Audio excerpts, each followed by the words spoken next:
Oleksandr Usyk could yet avoid being stripped of heavyweight world title and disrupt Anthony Joshua plan. Oleksandr Usyk has ignited talks to keep his IBF heavyweight world title after beating Tyson Fury. The Ukrainian became the first undisputed champion since Lennox Lewis achieved the feat in 1999, picking up a huge points win in Saudi Arabia last weekend to hand the Gypsy King his first career defeat.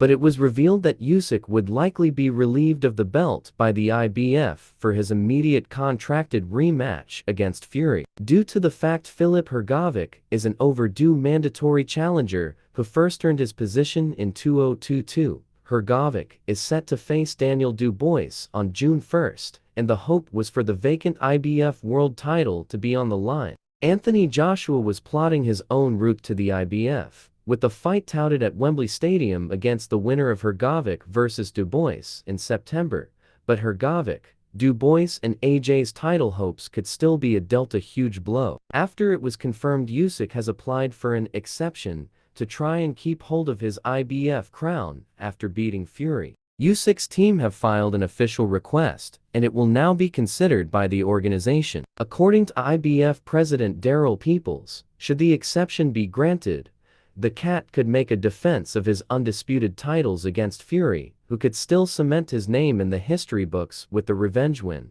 It would be at that point, after the sequel, that Usyk would then be forced to fight the IBF mandatory challenger if an exception is indeed granted. Hrgovic's showdown with Dubois on the upcoming 5 vs 5 card between Eddie Hearn and Frank Warren would then effectively form an eliminator for a shot at the undisputed titles with an IBF interim belt potentially on the line.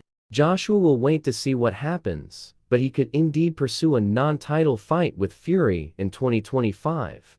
If Usyk beats the Gypsy King for a second time, Fury's promoter Bob Arum has insisted the all-British showdown remains on the table, but it will depend on the routes available. Usyk has conquered it all, and could write his name in the record books again by defending his titles.